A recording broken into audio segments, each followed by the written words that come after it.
அடுத்ததாக பார்க்கக்கூடிய ராசிக்காரர்கள் ரிஷபம். காது மூக்கு தொண்டை சைனஸ் ஒத்த தலைவலி பார்த்து கொள்ள வேண்டும். கஞ்சனூர் என்று சொல்லக்கூடிய சுக்கரஸ்தலத்துக்கு 500 கிராம் 500 கிராம் பசு நெய்யோ நல்லெண்ணெயோ இல்லைன்னா 1/4 கிலோ பசு நெய்யோ நல்லெண்ணெய் உங்கள் வசதி தான். 100 கிராம் கூட கொடுக்கலாம். ஆனால் 50 கிராம் விபூதி குங்குமத்தை கொடுத்து வாங்கிட்டு வந்துடும். காது மூக்கு தொண்டை சளி தொந்தரவு அலர்ஜி சைனஸு சுவாச கோளாறு பயங்கரமான அற்புதம்.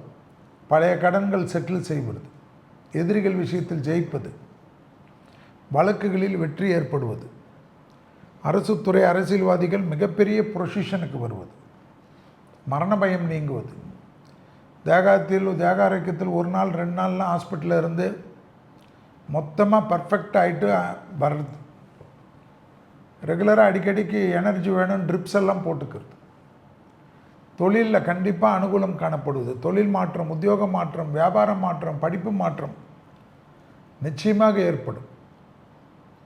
எதிர்பார்க்காத நல்லது நடக்கும். ரிஷபராசிக்காரர்களுக்கு 2.5 வருஷம் சனி மிகப்பெரிய உதவி செய்யக்கூடிய காலகட்டத்தில் இந்த குரு மிதுனத்துக்கு வருகிறார். வார்த்தையில் மட்டும் கொஞ்சம் கவனமாக பேசுங்க. கோவப்படுறது திட்டுறதெல்லாம் பண்ணிங்கன்னா அசிங்க அவமானம் உங்களுக்கு வந்துடும். ரிஷபராசிக்காரர்களுக்கு தொடர்ச்சியாக இருந்த மனத்தாங்கல்கள் மரண பயங்கள் எல்லாம் நீங்குவதே பெரிய நம்பிக்கை. தொழில் உத்தியோகம் வியாபாரம் படிப்பு தடை நீங்கினா போகாதா, மற்றதெல்லாம் சந்தோஷம் ஏற்றம் ஏற்படும். இது மாறக்கூடிய நல்ல காலகட்டத்திற்கு இந்த குரு பயிற்சி காணப்படுகிறது.